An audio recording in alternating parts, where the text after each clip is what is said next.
My name is Eleanor and I am 80 years old. I sit here in my rocking chair, watching the rain streak down my window, and I suppose it's time to tell you about the biggest mistake of my life. Not because I want your pity, Lord knows I've had enough of that, but because some stories need telling even when they hurt. Especially when they hurt. You see, when I was 21 years old, I married a man named Thomas Whitmore. He was 52, wealthy beyond measure, and what people back in 1965 called distinguished. What they didn't call him, what nobody knew to call him, was dangerous. But I'm getting ahead of myself. Let me start with the dress.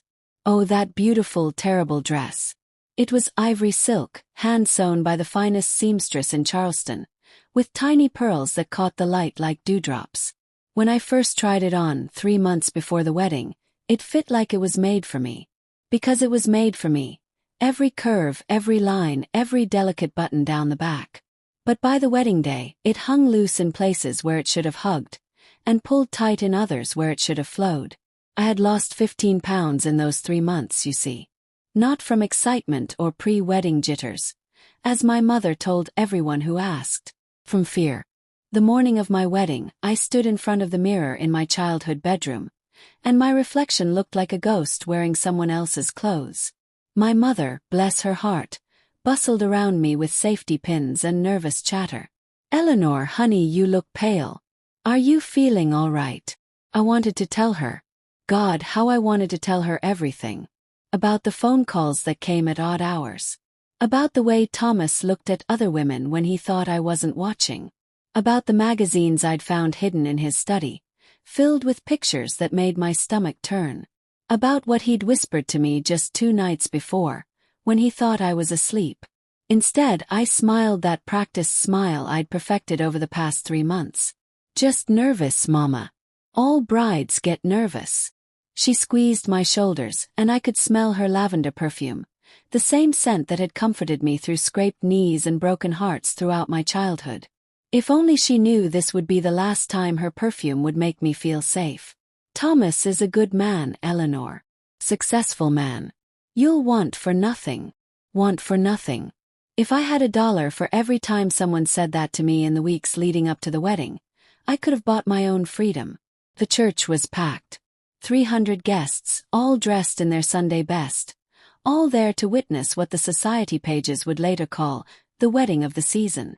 Thomas stood at the altar in his perfectly tailored tuxedo, his silver hair gleaming under the stained glass light. To everyone else, he looked like a man who had it all. I walked down that endless aisle on my father's arm, and with every step, I felt like I was walking toward my own execution.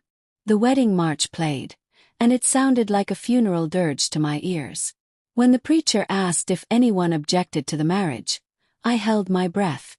I actually hoped that someone would stand up. That my best friend Sarah would leap to her feet and shout, "Don't do it, Ellie." That my father would suddenly realize what he was giving away. But the only sound was the soft shuffle of feet and the whisper of fabric as people shifted in their seats. "Speak now," the preacher said, "or forever hold your peace." Forever. That word echoed in my mind like a death sentence. No one spoke. Thomas took my hands in his, and they felt cold despite the warm June air. His hands were soft, manicured, with a gold signet ring that bore his family crest. Later, I would learn that those same soft hands could leave bruises that wouldn't show in photographs. "Do you, Thomas Whitmore, take Eleanor to be your lawfully wedded wife?" "I do." His voice was steady, confident. He'd done this before, you see. Not the marrying part. I was his first wife. But the taking, claiming, the breaking. "Do you, Eleanor Catherine Morrison, take Thomas to be your lawfully wedded husband?" The words stuck in my throat like honey mixed with glass. Everyone was looking at me, waiting. My mother dabbed at her eyes with her handkerchief. My father beamed with pride. The society photographer raised his camera. I thought about running. Just turning around and running down that aisle, out of that church, out of that town, out of that life. I thought about the little apartment I could rent with my secretarial job. I thought about the books I wanted to read, the places I wanted to see, the person I might become if I could just find the courage to say, "I do." The words came out as barely a whisper, but they were enough. They were legally binding. They were my signature on a contract I hadn't read carefully enough. Thomas slipped the ring onto my finger, a massive diamond that felt like a shackle, and kissed me with lips that tasted like tobacco and secrets. The congregation erupted in applause, and rice flew through the air like confetti at a celebration I couldn't feel joy for. The photographer captured it all. The happy couple, the proud families, the perfect moment that would look beautiful in the albums but felt like a lie even as it was happening. At the reception, Thomas charmed everyone. He danced with my grandmother, made my father laugh with stories from his business travels, and gave a speech about how lucky he was to have found such a pure, innocent young woman to share his life with. Pure. Innocent. If only they knew what those words meant to him. What they would cost me.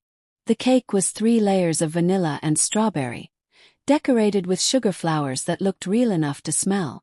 When we cut it together, Thomas's hand covered mine on the knife, and he pressed just a little too hard. Just enough to remind me who was in control. "Smile, darling," he whispered in my ear as the cameras flashed. "This is supposed to be the happiest day of your life." Smiled. I smiled so hard my cheeks ached. As the evening wore on and the guests began to drift away, I found myself standing alone on the terrace outside the country club ballroom. The June air was thick with the scent of honeysuckle and the distant sound of jazz music drifting from inside. Sarah found me there, her bridesmaid dress the color of summer sky. "Ellie," she said softly, using the nickname she'd called me since we were 7 years old. "You okay, hon?" I turned to look at my dearest friend, this girl who knew all my secrets except the ones that mattered most. I wanted to tell her about the magazines, about the phone calls, about the way Thomas looked at me sometimes, like I was something he'd bought and paid for. Instead, I smoothed down my wedding dress and gave her that practiced smile. Of course. Why wouldn't I be okay? I just married the most eligible bachelor in 3 counties. She studied my face in the soft light of the paper lanterns strung around the terrace. Sarah always could read me like a book, but that night I kept my pages closed. "If you ever need anything," she said finally. "Anything at all, you call me. Promise." I promise. It was the last promise I would be able to keep for a very long time. Thomas appeared at my elbow, his hand settling possessively on the small of my back. "Ready to go, Mrs. Whitmore." Mrs. Whitmore. I wasn't Eleanor anymore. I was an extension of him, a possession with his name stamped on it like a deed to property. "Ready," I lied. As we walked to his black Cadillac, I caught a glimpse of my reflection in the window. The girl who had put on that wedding dress that morning was gone. In her place stood a woman who had signed away her freedom with 2 simple words. Do. The car pulled away from the country club, carrying me toward a life I couldn't yet imagine and wouldn't have chosen if I could. The last thing I saw was Sarah standing on the terrace, her hand raised in goodbye, getting smaller and smaller until she disappeared entirely. I didn't know it then, but it would be 3 years before I saw her again. 3 years before I could bring myself to look my best friend in the eye and admit what I had become. Thomas reached over and took my hand as we drove through the night toward our new home, his family's estate on the outskirts of town. His thumb traced circles on my wedding ring, and he hummed softly under his breath. "You made me very happy today, Eleanor," he said. "I hope you know how grateful I am." I stared out the window at the darkness rushing past and wondered if this was what drowning felt like, this feeling of being pulled under by something much stronger than yourself, unable to fight your way back to the surface. "Thank you, Thomas," I whispered, because that's what good wives were supposed to say. But inside, in the deepest part of my heart where even he couldn't reach, I was already planning my escape. I just didn't know it would take me 59 years to find the courage to use it. What secrets was Thomas hiding? How did Eleanor survive those 3 missing years with Sarah? And what finally gave her the strength to break free? Find out in the next chapter, where we'll discover the dark truth behind Thomas Whitmore's business trips, and the price Eleanor paid for learning too much. The Whitmore estate sat on 200 acres of rolling hills like a sleeping giant in the darkness. As our car crunched up the gravel driveway that wedding night, I pressed my face to the cool window glass and tried to see my new home through the shadows. It was enormous. Bigger than anything I'd ever imagined living in, with tall white columns and black shutters that looked like closed eyes in the moonlight. Spanish moss hung from the ancient oak trees like ghostly veils, swaying in the warm June breeze. "Welcome home, darling," Thomas said, but the word home sounded strange coming from his lips. Cold. Clinical. The housekeeper, Mrs. Caldwell, met us at the front door. She was a thin, severe woman in her 60s with steel-gray hair pulled back so tight it seemed to stretch her features. Her smile was polite but distant, like she was greeting business associates rather than newlyweds. "Mrs. Whitmore," she said with a slight nod. "I've prepared the master suite. Would you like me to show you up?" Mrs. Whitmore. There was again that name that didn't feel like mine. That would never feel like mine. "That won't be necessary," Thomas said, his hand finding my elbow with that gentle pressure that wasn't gentle at all. "I'll show Eleanor around myself." The front hall was larger than my parents' entire living room, with a chandelier that cast intricate shadows on the marble floor. Oil paintings of stern-faced Whitmore ancestors lined the walls, their eyes seeming to follow us as we climbed the sweeping staircase. "Your family's been here a long time," I said, trying to fill the silence. "Since 1847, Thomas replied. "5 generations of Whitmore men have walked these halls. And now—" He stopped at the top of the stairs and turned to face me, his gray eyes reflecting the chandelier light. "Now you're part of that legacy, Eleanor. Part of something bigger than yourself." The master bedroom was at the end of a long hallway lined with closed doors. I wondered what was behind them, but something in Thomas's demeanor told me not to ask. Not yet. Our bedroom was decorated in deep burgundy and gold, with heavy velvet curtains that blocked out most of the moonlight. A 4-poster bed dominated the space, looking more like an altar than a place of rest. "Your things have already been moved from your parents' house," Thomas said, opening a door that led to an enormous walk-in closet. "Mrs. Caldwell took the liberty of arranging them." My few dresses looked lost among Thomas's rows of expensive suits, like wildflowers planted in a formal garden. I touched the sleeve of my favorite yellow sundress, the one I'd worn on my last day of freedom, and it felt like greeting an old friend I might never see again. "The bathroom's through here," Thomas continued his tour. "And this." He opened another door to reveal a smaller room with a writing desk and bookshelves. "This can be your sitting room. For your hobbies." Like reading was something frivolous, something to be contained in a small space where it wouldn't interfere with more important matters. That first night, I lay awake listening to Thomas breathe beside me. He'd been gentle enough, I supposed, but there was something mechanical about the whole thing, like he was following a script he'd memorized. When it was over, he'd rolled away without a word and fallen asleep almost immediately. I stared at the ceiling and tried not to cry. This was my life now. This strange, cold house. This man who treated me like an acquisition. This feeling of being utterly, completely alone despite sharing a bed with another person. The next morning, I woke to find Thomas already dressed in one of his perfectly pressed suits, adjusting his tie in front of the mirror. "I have to go to Atlanta today," he said without looking at me. "Business. I'll be back tomorrow evening." "Atlanta." I sat up, clutching the sheet to my chest. "But we just got married." I thought. "You thought what, Eleanor?" He turned to face me, and his expression was patient but patronizing, like a teacher correcting a slow student. "Did you think we'd spend weeks lounging around playing house? I have responsibilities. Commitments that existed long before you came along." The casual cruelty of it took my breath away. Long before you came along. Like I was an afterthought, a bonus prize in a game I didn't know the rules to. "What am I supposed to do while you're gone?" "Settle in. Get acquainted with the house. Mrs. Caldwell will take care of your needs." He picked up a leather briefcase that looked expensive enough to feed a family for a month. "Oh, and Eleanor, don't go into the East Wing. That section of the house is being renovated."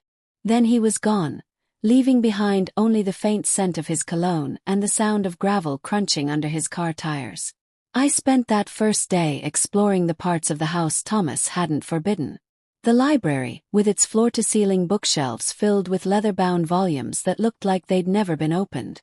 The formal dining room, with a table that could seat 20 people and would make every meal feel like a business meeting. The kitchen, where Mrs. Caldwell reigned supreme and made it clear that this was her domain, not mine. Mr. Whitmore doesn't like changes to the household routine. She informed me when I suggested we might have dinner in the breakfast nook instead of the cavernous dining room. He prefers things done the way they've always been done. The way they've always been done. I was beginning to understand that this phrase would govern every aspect of my new life. By the second day, the silence in the house felt like a living thing. Mrs. Caldwell went about her duties with quiet efficiency, speaking only when spoken to. The few other staff members, a gardener, a cleaning lady who came twice a week, were equally reserved. It was that afternoon, while Mrs. Caldwell was in town getting groceries, that I found myself standing at the end of the main hallway, staring at the heavy wooden door that led to the east wing. Don't go into the east wing. But why? What was so important about renovations that I couldn't even peek inside? In my parents' house, renovation meant painting the kitchen cabinets and maybe getting new curtains. What could possibly require such secrecy? I tried the handle. But there was another way. Through the garden I could see windows on the east side of the house. If I was careful, if I was quiet. The east wing looked nothing like the rest of the house. While the main section was perfectly maintained, this part looked genuinely abandoned. Paint peeled from the shutters, and weeds grew up around the foundation. It didn't look like any renovation I'd ever seen. The first window I tried was locked, but the second one, a small window near what might have been a back entrance, was loose in its frame. With a little effort, I managed to work it open just enough to squeeze through. I dropped down into what had once been a hallway, my feet crunching on debris and dust. The air smelled stale and sour, like something had been left to rot. I pulled out the small flashlight I'd grabbed from the kitchen junk drawer and swept the beam around. This wasn't renovation. This was abandonment. Wallpaper hung in strips, and water stains spread across the ceiling like dark clouds. My footsteps echoed as I made my way down the hallway, past rooms filled with covered furniture and the ghostly remains of what had once been someone's home. At the end of the hall, I found a door that was newer than the others. Solid wood with a heavy brass lock that looked recently installed. Unlike everything else in this wing, this door was well maintained. Protected. I tried the handle, not expecting it to turn. Did. The room beyond was small and windowless, lit only by the thin beam of my flashlight. But what I saw in that light made my blood turn to ice. Photographs. Dozens of them, maybe hundreds, tacked to every inch of the walls like wallpaper made of secrets. And not just any photographs. These were pictures of women. Young women, some barely older than teenagers. All beautiful. All smiling. All looking directly at the camera with expressions that ranged from shy to seductive. But it wasn't just the photographs that made my hands shake as I held the flashlight. It was what was written beneath each picture in Thomas's careful handwriting. Atlanta, June 1964. Very responsive. New Orleans, September 1964. Required more persuasion. Charleston, December 1964. Perfect for the clients in Miami. I moved closer, my heart pounding so loud I was sure someone would hear it. There were dates, locations, and beneath each photo, notes that made me feel sick to my stomach. Clients. He was selling these women. Trading them. Using them. And then I saw it in the bottom corner of the far wall. A photograph that hadn't been there when the others were taken. This one was newer, the colors more vibrant. It was me. My engagement photo, the one that had been in the newspaper when Thomas announced our upcoming wedding. But beneath it, in that same careful handwriting, were words that made the world tilt sideways beneath my feet. Eleanor Morrison. Acquired June 1965. Perfect for the Charleston operation. Extremely naive, ideal for long-term placement. Acquired. like I was livestock, like I was property. I stumbled backward, my hip catching the corner of a table I hadn't noticed. Something fell to the floor with a crash that seemed to echo through the entire house. On the floor lay a leather journal, its pages scattered. I knelt and gathered them up with shaking hands, and what I read there destroyed whatever innocence I had left. Amounts of money. A carefully kept record of human trafficking disguised as a legitimate business. Thomas wasn't just wealthy. He was wealthy because he bought and sold women like cattle at market. And I was his newest acquisition. The sound of a car in the driveway reached me through the dusty air, and my blood turned to ice. Thomas wasn't supposed to be back until tomorrow evening. Unless Mrs. Caldwell had called him. Unless she'd seen me heading toward the East Wing and decided her loyalty lay with her employer rather than his naive young wife. I stuffed the scattered pages back into the journal, my hands shaking so badly I could barely grip the leather binding. I had to get out of here. Had to get back to the main house and pretend I'd never seen any of this. But as I turned toward the door, I heard footsteps in the hallway. Heavy, measured footsteps that I already knew well. Thomas was in the East Wing. And he was heading straight for this room. I looked around frantically for another way out, but there was none. Just 4 walls covered in photographs of women who had trusted the wrong man. And me, trapped in the middle of it, all with evidence of crimes I couldn't even fully comprehend. The footsteps stopped outside the door. Eleanor. Thomas's voice was calm, almost gentle. The same tone he'd used when asking if I wanted sugar in my tea. I know you're in there, darling. Why don't you come out so we can talk? I pressed myself against the far wall, clutching the journal to my chest, and tried not to breathe. I'm not angry, he continued, and I could hear the lie in his voice like a snake hiding in tall grass. I'm just disappointed. We talked about trust, remember? About being honest with each other. The door creaked as it opened wider. I can see your flashlight, Eleanor. There's no point in hiding. I closed my eyes and thought of Sarah, of my parents, of the life I'd given up to be here. Of the girl in the yellow sundress who had never imagined she could end up in a room full of other women's nightmares. When I opened my eyes, Thomas was standing in the doorway, silhouetted against the dim light from the hallway. He looked calm, composed, like a man discussing the weather rather than confronting his wife with evidence of his crimes. I see you've discovered my little hobby, he said, stepping into the room. I was hoping we could ease you into this gradually, but... He shrugged, as if my early discovery was nothing more than a minor inconvenience. Sometimes these things have their own timeline. What is this place? My voice came out as barely a whisper. This is business, Eleanor. Very profitable business. He moved closer, and I could smell his cologne, the same scent that had once seemed sophisticated and now made me feel nauseous. Did you really think I married you for love? A pretty little girl from a middle-class family with no connections, no money, no influence. Each word hit me like a physical blow. You married me because you're exactly what my clients want. Young, beautiful, innocent, and most importantly. He reached out and touched my cheek with those soft, manicured fingers. Completely alone. No one who would look too hard if you disappeared. The journal fell from my numb fingers, its pages scattering across the dusty floor like fallen leaves. But don't worry, darling, Thomas continued, his voice taking on that patient, patronizing tone I was learning to hate. You won't be going anywhere for a while. You're much too valuable to me right here, playing the perfect wife. At least until I find the right buyer. I tried to run then, tried to push past him toward the door, but he caught my wrist with a grip that would leave bruises for weeks. Now, he said as calm as ever. Let's not make this more difficult than it needs to be. You're going to go back to the main house.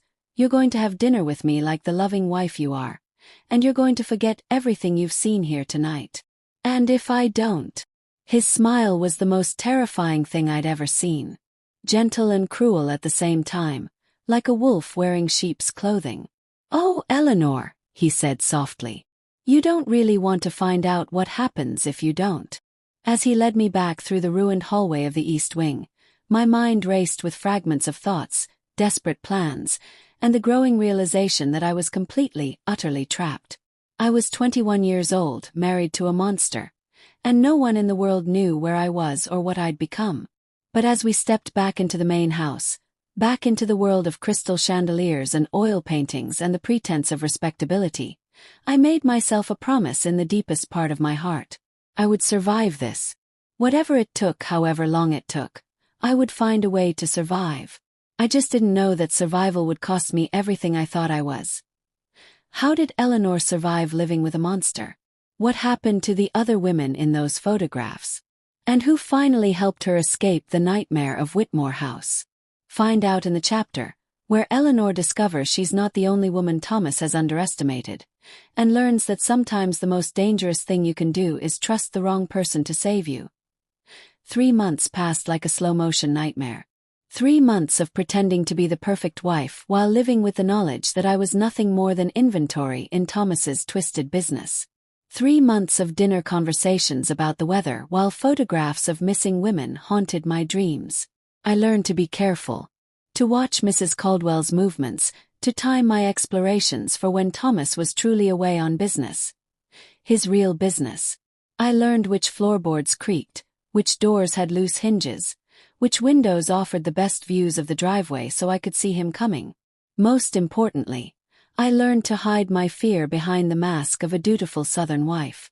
"You're looking better, darling," Thomas said one October morning over breakfast. He sat behind his newspaper, the picture of respectability in his navy suit and gold tie pin. "Those dark circles under your eyes were becoming quite concerning." I forced a smile and buttered my toast with steady hands. "I've been sleeping much better, thank you." It was a lie, of course. I hadn't slept properly since that night in the East Wing. But I'd gotten good at lying. It was a skill I never knew I'd need, like learning to swim when someone throws you in the deep end. "I'm glad to hear it. I have some colleagues coming for dinner Friday evening. Important men from Atlanta and New Orleans. I trust you'll make a good impression." The way he said colleagues made my skin crawl. I knew now what that meant. Men like him. Men who traded in human misery and called it business. Of course. How many should I tell Mrs. Caldwell to prepare for? 6, including ourselves. Nothing too elaborate. These are working dinners, not social occasions. After he left for the office, I walked out to the garden to clear my head. The October air was crisp, and the leaves on the oak trees had begun to turn gold and crimson. It was beautiful, this place that had become my prison. Sometimes I wondered if that made it better or worse. I was deadheading the last of the summer roses when I heard it, a soft voice humming somewhere beyond the hedge maze. The tune was familiar, something my grandmother used to sing, but I couldn't place it. Following the sound, I found myself in a part of the garden I'd never explored before, behind the old greenhouse that looked like it hadn't been used in years. And there, kneeling beside a small herb garden, was a woman I'd never seen before. She was about my age, with dark hair pinned back and wearing a simple blue dress that had seen better days. Her hands moved skillfully among the plants, and she hummed that haunting melody as she worked. "Excuse me," I said softly, not wanting to startle her. She looked up, and I was struck by her eyes. They were the most vivid green I'd ever seen, but there was something guarded about them, like windows with the curtains drawn. "Oh!" She scrambled to her feet, brushing dirt from her hands. "Mrs. Whitmore, I'm so sorry. I didn't think anyone came back here. Please don't apologize. I was just curious. I didn't know anyone else was." I paused, not sure how to finish. "I'm Eleanor." She hesitated for a moment, then said, "I'm Catherine. Catherine Mills." There was something about the way she said her name, like she was trying it on for size, that made me wonder if it was really hers. "Do you work here? I haven't seen you around the house." Another hesitation. "I help Mrs. Caldwell sometimes. With the gardens and such." It was clearly a lie, but I'd become an expert at recognizing those lately. The question was why she was lying, and whether it was the same kind of dangerous lie I'd been living with. "The herbs are beautiful," I said, changing the subject. Do you know much about gardening? Her face brightened, and for a moment, that guarded look disappeared. My grandmother taught me. She always said plants were like people. If you pay attention to what they need and treat them with respect, they'll flourish. Ignore them or mistreat them. She shrugged. They wither and die. There was something in the way she said it that made me think she wasn't just talking about plants. We stood there in comfortable silence for a moment, two women in a garden, pretending our lives were normal. Then Catherine glanced toward the house, and that wariness returned to her eyes. I should go, she said. Mrs. Caldwell will be looking for me. But as she turned to leave, I noticed something that made my heart skip a beat. On her wrist, just visible beneath the sleeve of her dress, was a thin scar. Not the kind you get from gardening accidents. The kind you get from rope. Catherine, I called after her. Would you like to have tea sometime? I get lonely during the days. She stopped and looked back at me, and I saw recognition flicker in those green eyes. The recognition of one trapped creature seeing another. I'd like that very much, Mrs. Whitmore. Eleanor. Please, just Eleanor. She nodded and walked away, but not before I caught her glancing back at the main house with an expression I knew all too well. Fear. That evening, as Thomas and I ate dinner in the cavernous dining room, I found myself studying his face in the candlelight. How had I ever thought him handsome? Now all I could see were the cold calculation in his eyes and the way his mouth curved when he thought he'd said something clever. You're quiet tonight, darling, he observed, cutting his steak with surgical precision. Just thinking about Friday's dinner. I want everything to be perfect for your colleagues. I'm sure it will be. You're learning to be quite the hostess. He reached across the table and patted my hand with those soft, manicured fingers. My associates will be impressed. Especially Vincent Caruso from New Orleans. He has a particular appreciation for beautiful young wives. The way he said it made my stomach turn. I was being presented like a prize heifer at a county fair, and we both knew it. Will their wives be joining us? I asked, though I already suspected the answer. Oh no, darling. This is strictly business. Besides, most of them are between wives at the moment. Between wives. Like marriage was a temporary business arrangement, which I was learning it was for men like Thomas. The next morning I found Catherine in the herb garden again. This time I brought a thermos of tea and 2 cups. I thought you might be thirsty, I said, settling beside her on the grass. She accepted the tea gratefully, wrapping her hands around the warm cup like it was precious. In the daylight I could see other scars, faint ones on her arms, a thin line along her collarbone that disappeared beneath her collar. How long have you been here? I asked quietly. She was silent for so long I thought she wouldn't answer. Then, 2 years. Maybe 3. Time gets difficult to track. And before that, I was supposed to be married to a man in Mobile. A businessman who promised my father he'd take good care of me. Her laugh was bitter as winter wind. Turns out he was one of Mr. Whitmore's associates. I was payment for a debt. My blood turned cold. Payment. My father owed money. Gambling debts. This man offered to clear the debt in exchange for. She gestured to herself. Me. I thought I was getting married. Instead, I found out I'd been sold. I set down my teacup with shaking hands. What happened to the man in Mobile? He kept me for 6 months. Then he got tired of me and sold me to someone else. Then someone else after that. Until I ended up here, in Mr. Whitmore's collection. Collection.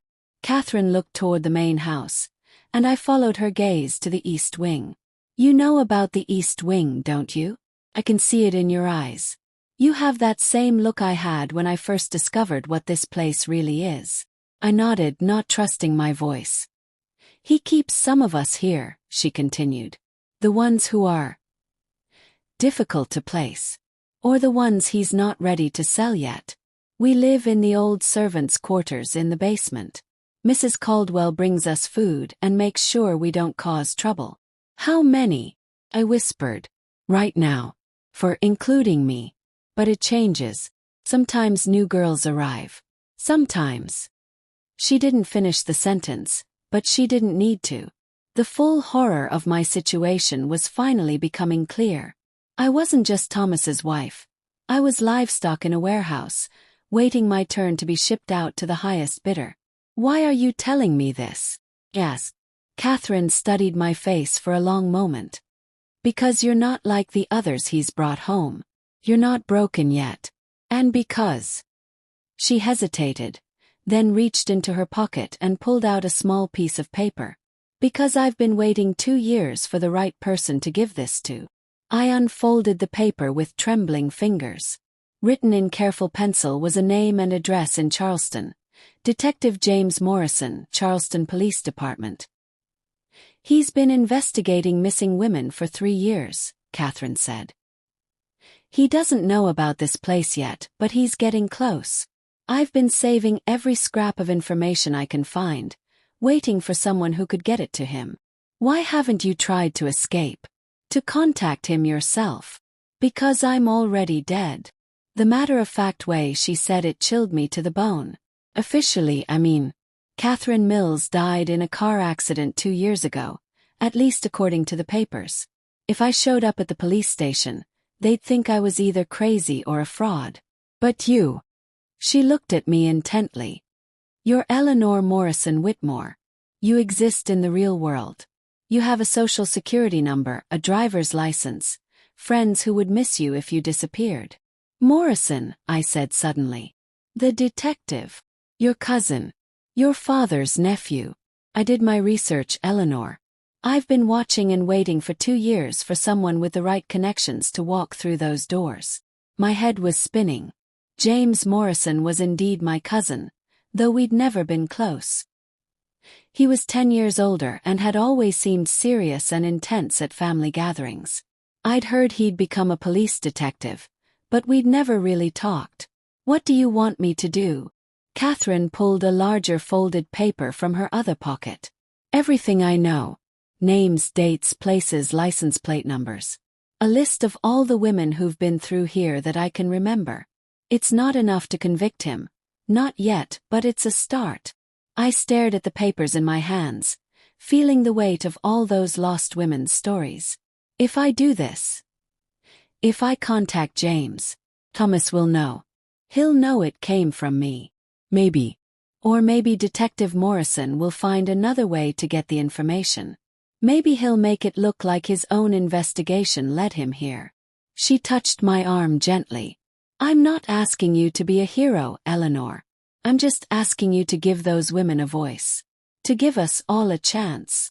I thought about the photographs in the East Wing. All those young faces, all those carefully written notes about their usefulness. I thought about Friday's dinner, about being presented to Thomas's associates like a prize to be admired and eventually claimed. I thought about the girl in the yellow sundress who used to believe in happy endings. How do I reach him without Thomas knowing? Catherine smiled for the first time since I'd met her, and it transformed her entire face. Leave that to me. I know this house better than anyone. Every secret passage, every blind spot, every moment when the guards are distracted. Guards? You didn't think Mrs. Caldwell was the only one watching us, did you? Thomas has men posted around the property. They're discreet, but they're there. The groundskeeper, the man who delivers groceries, even the mailman, they all report back to him. I felt the walls of my prison closing in even tighter.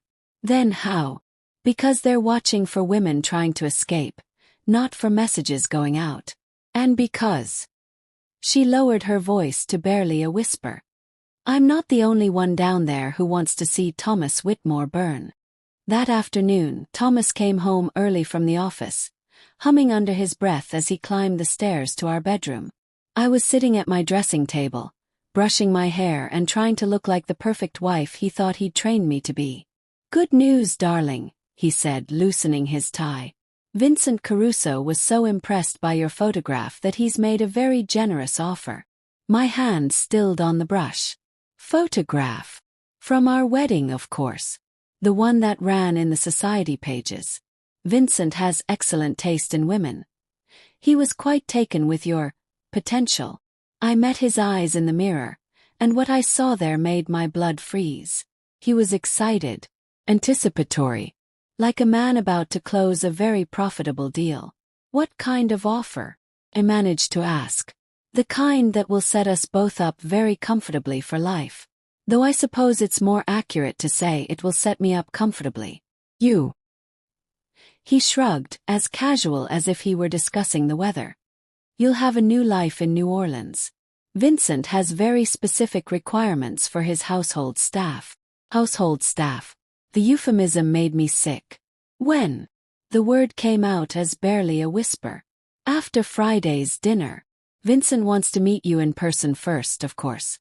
Make sure you're as suitable as you appear in photographs. He moved behind me, his hands settling on my shoulders.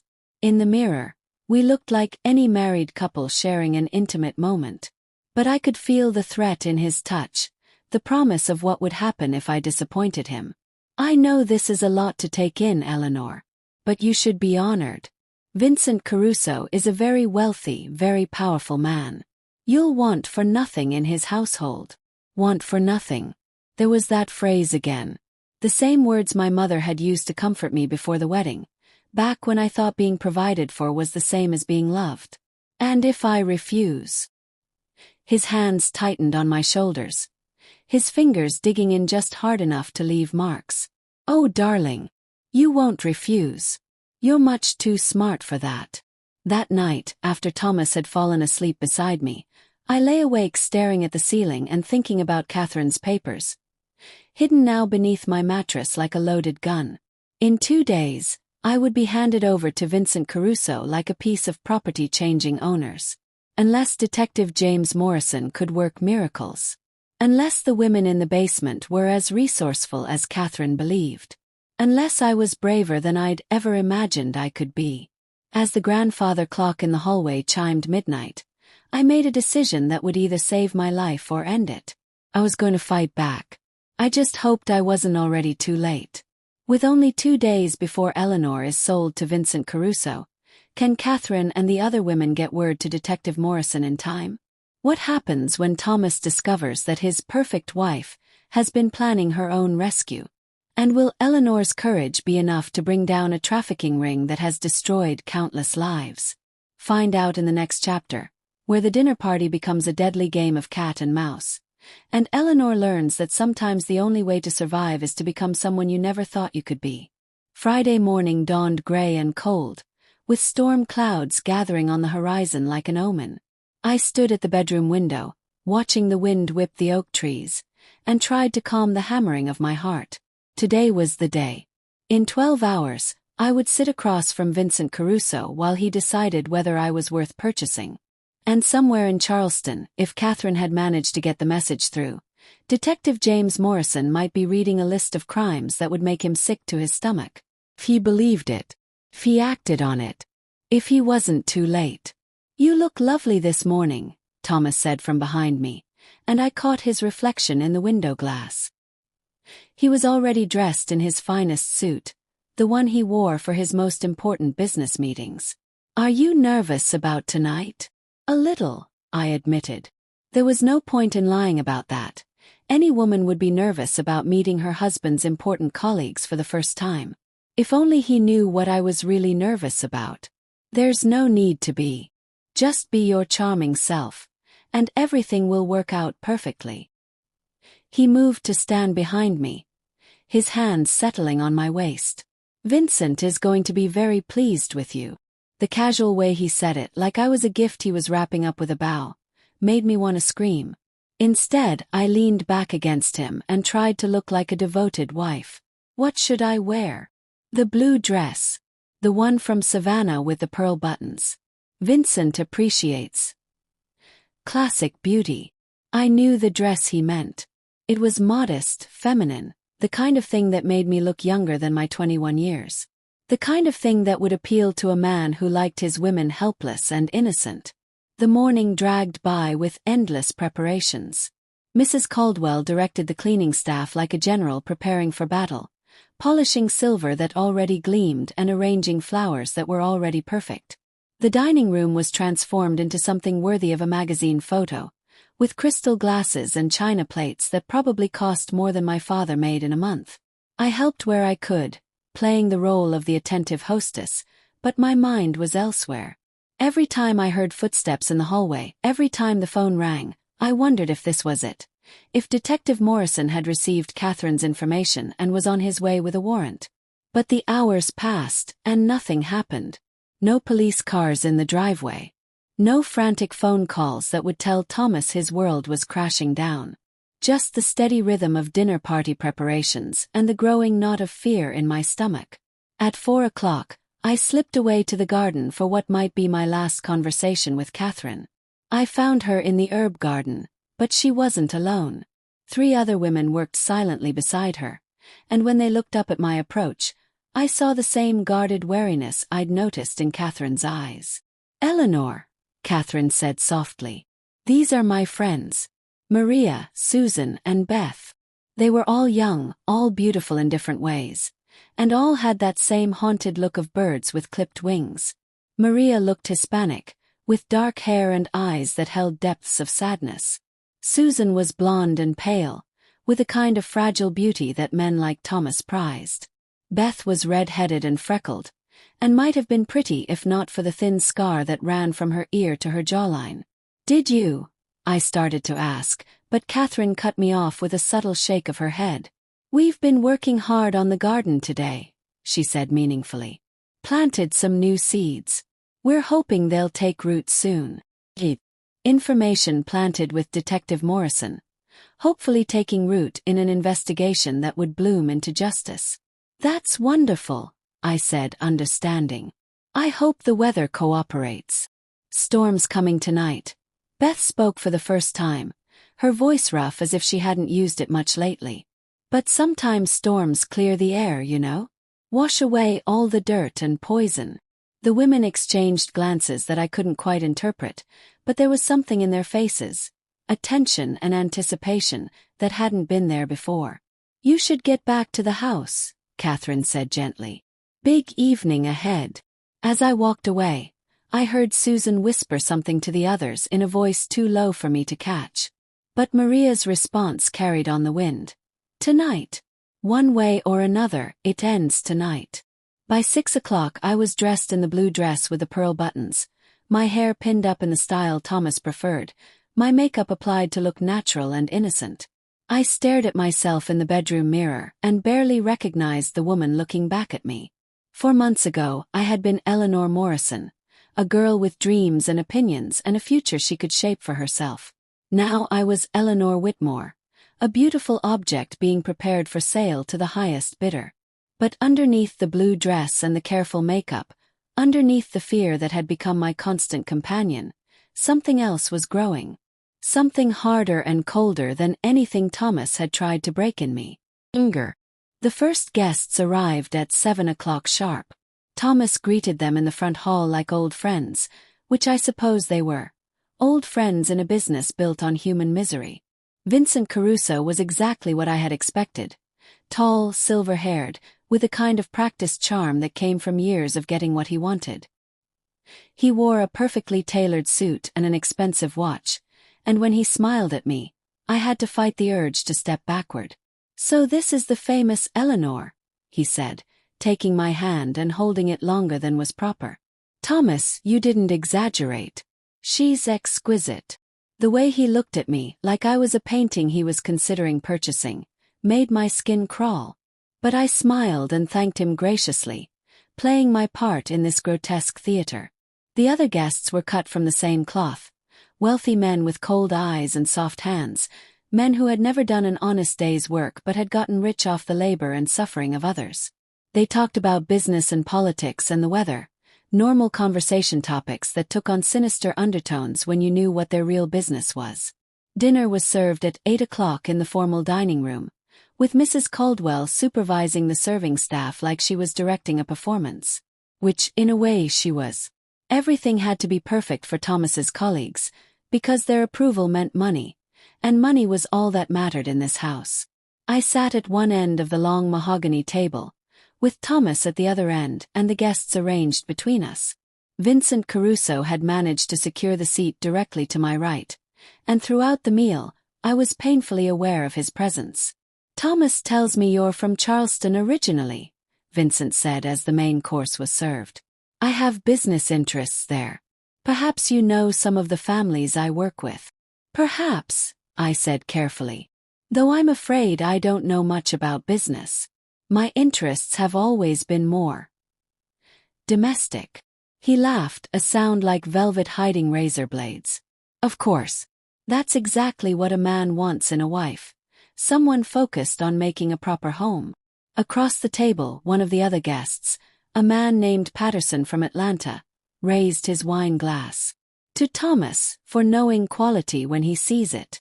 They all drank to that toast, and I forced myself to sip my wine and smile as if I were being complimented rather than appraised like livestock. The conversation flowed around me, touching on topics that would have sounded innocent to anyone who didn't know what these men really did. They talked about shipping routes and inventory management and quality control, all euphemisms for the movement and sale of human beings. And through it all, Vincent Caruso watched me with those calculating eyes, asking seemingly innocent questions that I knew were really evaluations. How did I like living so far from town? Translation: would I be isolated enough to control? Did I have many friends in the area? Translation: would anyone miss me if I disappeared? Was I close to my family? Translation: would anyone come looking for me? I answered each question carefully, trying to seem naive without appearing stupid, compliant without seeming broken. It was the performance of my life, literally. As Mrs. Caldwell served dessert, a beautiful chocolate cake that might as well have been sawdust in my mouth, I caught sight of movement outside the dining room windows. Just a shadow passing by, but it was enough to make my heart skip. Someone was outside, moving carefully, staying out of the light from the windows. Police. Or just one of Thomas's men doing their usual patrol. "Eleanor seems quite taken with something outside," Vincent observed, and I realized I'd been staring too obviously at the window. "Just admiring the garden," I said quickly. "The moonlight makes everything look so romantic." "Indeed it does," Vincent agreed, but his eyes had sharpened with suspicion. Thomas cleared his throat. "Gentlemen, shall we retire to the study for brandy and cigars? Eleanor can join us later for coffee." This was it, the moment when they would discuss the terms of my sale while I waited in another room like a piece of furniture being appraised by potential buyers. As the men filed out of the dining room, Vincent lingered behind, ostensibly to compliment me on the meal. "You've been an excellent hostess tonight, my dear," he said, standing close enough that I could smell his expensive cologne. "I look forward to getting to know you much better." The threat in his voice was barely disguised. In his mind, I was already his property. Tonight was just a formality. After he left, I sat alone in the dining room, surrounded by the remnants of the dinner party and the weight of my own fear. Through the windows I could see storm clouds gathering, blocking out the moon and stars. "Sometimes storms clear the air," Beth had said. "Wash away all the dirt and poison." A flash of lightning illuminated the garden, and for just a moment, I thought I saw figures moving among the trees. More than one person, staying low, moving with purpose. My heart began to pound. Either Detective Morrison had acted on Catherine's information, or Thomas's security was tighter than I'd realized, and those shadows meant something much worse for me. Mrs. Caldwell appeared in the doorway. "Mr. Whitmore would like you to join them in the study now, Mrs. Whitmore." I stood on legs that felt like water, smoothed down my blue dress, and walked toward what I knew would be either my salvation or my destruction. The study was thick with cigar smoke and the sound of men's laughter. Thomas sat behind his massive desk like a king holding court, while his guests occupied the leather chairs arranged around the room. Vincent Caruso stood near the fireplace, brandy snifter in hand, looking entirely too comfortable in what was supposed to be my home. "Ah, Eleanor," Thomas said as I entered. "Perfect timing. Vincent was just telling us about his beautiful house in New Orleans." The gardens alone are worth seeing. I'd be honored to show them to you personally, Vincent said, his eyes never leaving my face. In fact, I was just telling Thomas that I'd like to extend an invitation for you to visit. An extended visit. The room fell silent except for the crackling of the fire and the distant rumble of thunder. Every man in that room knew what was really being discussed, and they were all watching to see how I would react. "That's very kind of you," I managed to say. "But I couldn't possibly leave Thomas for an extended period." "Oh, but I insist," Vincent said, and now the velvet gloves were coming off. "In fact, I've already made arrangements with Thomas. You'll be leaving with me tomorrow morning." Tomorrow morning. Not after careful consideration, not after a proper courtship, not even after a decent interval. Tomorrow morning, like I was a package being shipped overnight. "I don't understand," I said, though of course I understood perfectly. Thomas stood up from behind his desk. "Vincent has made me an offer I simply cannot refuse, darling. A business opportunity that will benefit all of us." All of us. My voice came out stronger than I'd expected. "How does this benefit me?" The question seemed to surprise them. Apparently, they hadn't expected me to ask about my own welfare in this transaction. "You'll be well cared for," Vincent said smoothly.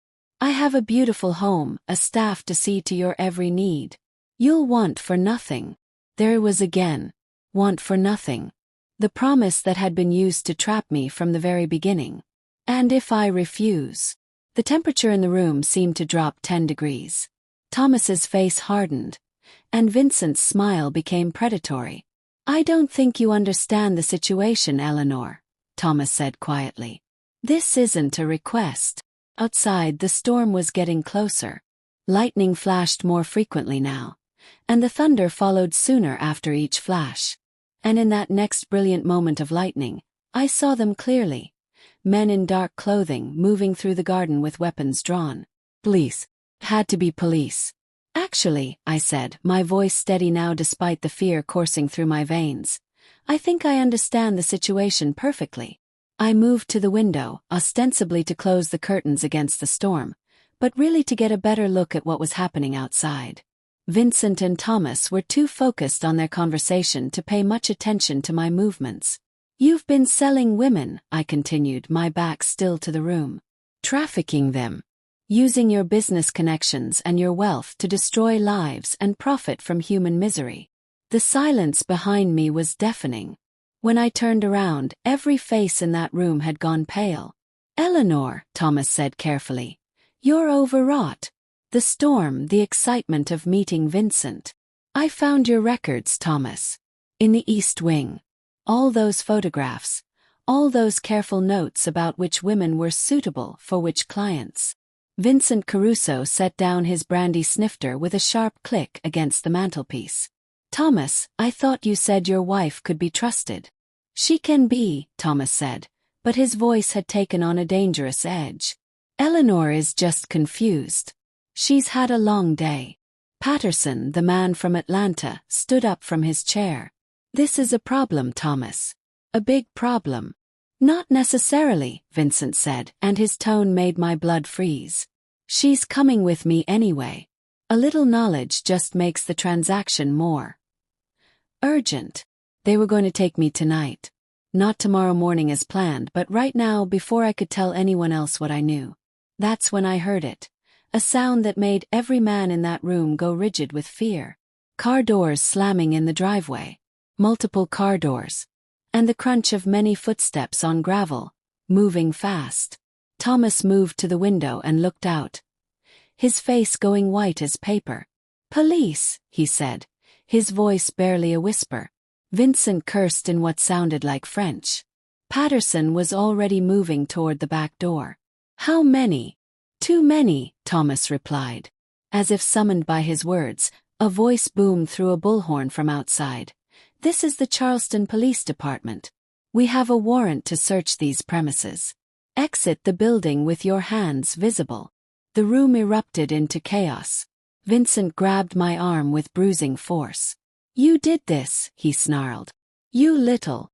But before he could finish the threat, The study door burst open and Catherine stood in the doorway, no longer the meek gardener I'd known. She was holding a pistol with steady hands, and her green eyes blazed with 3 years' worth of suppressed fury. "Let her go, Vincent," she said calmly. "It's over." Behind her, I could see Maria and Susan, also armed, blocking the other exit from the study. Through the windows, flashlight beams swept across the lawn as police officers surrounded the house. "You're supposed to be dead," Vincent said to Catherine, his voice full of shocked recognition. "Surprise," Catherine replied. "Turns out reports of my death were greatly exaggerated. Now let go of Eleanor before I show you what 3 years of planning revenge looks like." The front door splintered open with a crash, and suddenly the house was full of police officers, their weapons drawn, their voices shouting commands that echoed through the halls. Thomas made one last desperate move, lunging for the gun he kept in his desk drawer. But Catherine was faster, and the sound of her pistol firing echoed through the room like thunder. Thomas Whitmore, the man who had bought and sold women like cattle, collapsed behind his mahogany desk, clutching his shoulder and screaming in pain and rage. "That," Catherine said quietly, "is for every woman whose picture you pinned to that wall." The rest happened so fast it felt like a dream. Police officers flooded the study, weapons drawn and commands barked. Vincent Caruso and his associates were handcuffed and read their rights while Thomas was loaded onto a stretcher, still alive but his empire crumbling around him. And through it all, I stood in my blue dress with the pearl buttons, watching the destruction of the nightmare that had been my marriage, feeling simultaneously like I was floating and drowning at the same time. Detective James Morrison, my cousin though I barely recognized him in his official capacity, found me standing by the fireplace, staring at nothing. "Eleanor." His voice was gentle, nothing like the stern commands he'd been barking at the suspects. "Are you hurt?" I looked at him, really looked at him, for the first time in years. He had kind eyes behind his wire-rimmed glasses, and when he spoke my name, it sounded like salvation. "I don't know," I said honestly. "I don't know anything anymore." "That's okay," he said. "You're safe now. That's all that matters right now." But as I watched Thomas being carried out on a stretcher, as I saw Vincent Caruso and his associates being led away in handcuffs, as I heard Catherine giving her statement to other officers in a voice steady with justice finally served, I realized that safe was a word I might never fully understand again. I was free. But freedom, I was learning, was not the same thing as being whole. And the hardest part of my story, learning to live with what I'd survived, was just beginning. Eleanor is free, but at what cost? How do you rebuild a life after everything you believed has been shattered? What happened to the other women who were never rescued? And what secrets about Thomas's operation are yet to be revealed?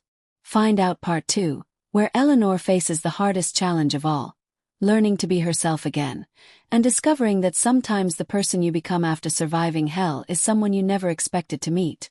If you like me to continue my story and really want to know how I found redemption, please subscribe, like and share, and also comment where you are watching from. See you in the next part where I will be telling you how my story ends. Thank you for watching and God bless you.